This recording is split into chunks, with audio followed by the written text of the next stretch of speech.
someone who's actually been in government, former Conservative government minister, Steve Baker, who I'm delighted to say joins us now. Very good afternoon to you, Steve. Good afternoon, Julia. Thank you very much indeed for having me on. I mean, I'm sure you wouldn't disagree with a single word that Sam Armstrong said in terms of, politicians have, they've asked the question, what do voters want on this issue of migration?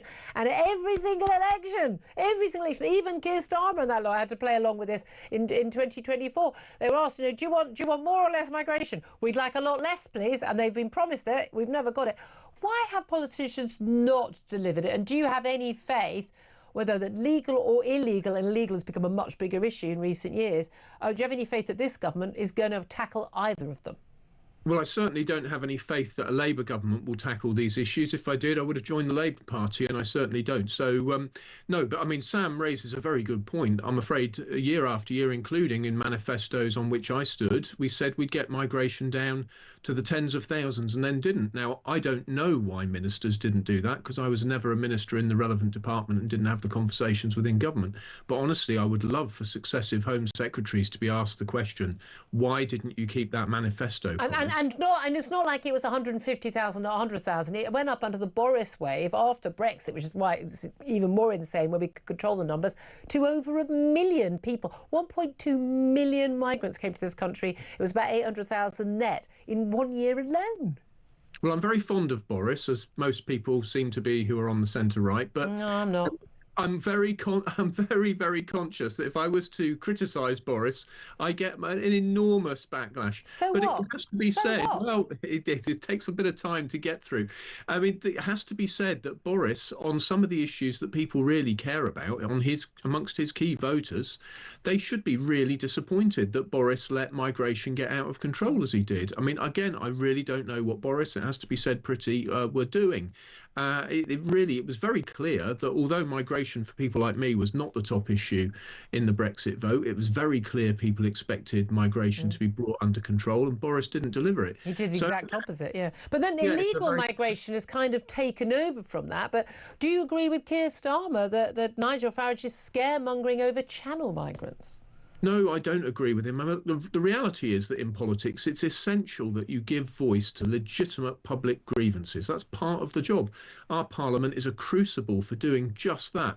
And Nigel Farage is right to give voice to those public concerns, and indeed so is Robert Jenrick, so is Chris Philp, the Conservative Justice and Home Affairs spokesman. They're right to give that voice, but it is really important that you give voice in a way which does actually say what you're going to do about it, and which doesn't unnecessarily alarm people. But that is the tightrope which politicians choose to walk.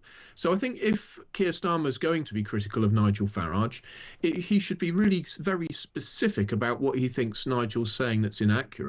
But criticising him just for giving voice to legitimate public grievance is actually deeply counterproductive. Do you think your own party, the Conservatives, you're no longer an MP, but do you think that they are, frankly, trailing behind reform in terms of tackling some of these key issues? I mean, everyone expects that Kemi Badenoch at party conference is going to be announcing things like, we're going to leave the European Convention on Human Rights and the like, but, reform are already way ahead on that stuff. Well, look, there's a great realignment of politics going on at the moment. It used to be that the main axis of politics was socialism versus capitalism. These days, it's basically identity. On the one hand, cosmopolitan globalists who are very happy with international institutions and lots of migration, and on the other, communitarian nationalists who are much more concerned. And that realignment is really throwing all electoral coalitions into the air, and politicians are really struggling to deal with it. Well, in the midst of all that, people have just got very legitimate and practical concerns. They'd like illegal migration under control. And that's why I think Keir Starmer's comments actually are pretty dangerous. Trying to suppress legitimate opinion is not the right thing for a Prime Minister to be doing. And then on the other hand, of course, he made the Island of Strangers speech, which turned out to be inauthentic, because when his own people called him out on it, he backed away from it. Yeah. And that's even worse, because then you can't trust a thing he says. So he's in a terrible mess. Obviously, I think he's the wrong man to be Prime Minister. I'd love for him to do the right thing. And I promise, if he does the right thing and stops the boats, stops illegal migration, I promise I'll come on your show and congratulate him on the as indeed would I. I've always been very clear. I'm not party political on these things. I will criticise policies or people I think do the wrong thing, and I will support when there is a good policy. The other day I remember saying, oh, this is a good policy from Labour, and I'll always say it when it is. But this is the thing. What do you make of the police and their involvement in this? Because they get dragged into this, but then, my view is the police politicise themselves, or the police leaders have, not the men and women on the street doing the tough job. But we've got protests, Epping and Canary Wharf and many other places around the country. A lot of outcry over that decision on Friday from that Court of Appeal judge to basically say, because there might be trouble outside hotels housing illegal migrants, then you can't give in to that because then you might get more trouble, and you encourage that. I mean, quite a bizarre argument, I thought. But riot police being put out, you've got 1,500 local families, kids, mostly led by women, local residents, no violence at all, people holding those awful national flags, and the riot police turned out. What do you make of that? Well, I remind myself of the Pelian principles, and that one of those was that the public are the police and the police are the public, and that's really the way things ought to be. And the proportionality of policing is absolutely crucial. So it's one thing to have riot police on standby round the corner in case things pick up. It's another to present them immediately to the concerned public. But rank and file police officers, of course, deserve all of our sympathy. I'm old enough now that they're all starting to look very young.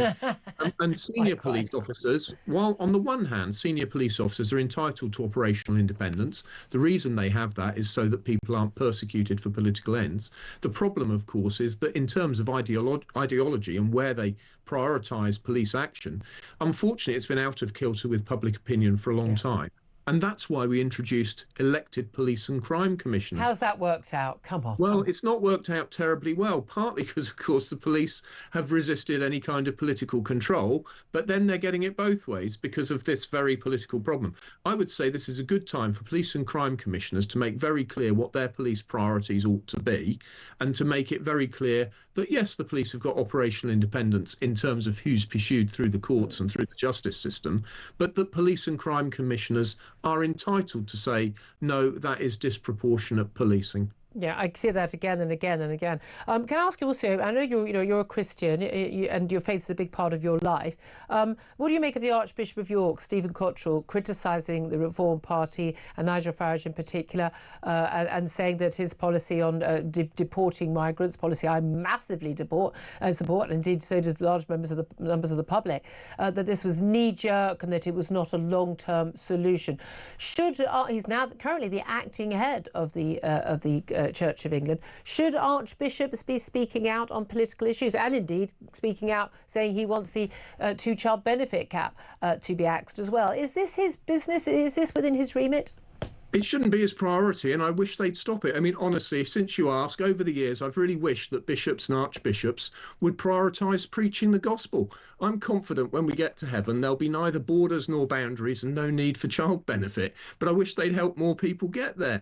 I mean, it is absurd that year after year, you hear more on public policy from religious leaders than you do on spirituality. Now, I've always tried to keep my religious views out of my policy decisions. Tony Blair style, we don't do God. Well, if people ask me, then I give an honest answer. I feel I'm under a command to do so. But it's a weird situation we are in, where actually we have an established church, but politicians don't do God, and it works pretty well. But I just really wish it would work the other way round.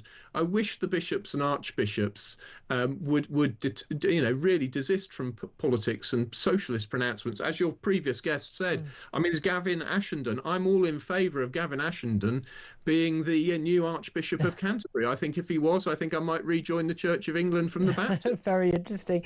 Let's talk about Angela Rayner, Deputy Prime Minister of this country.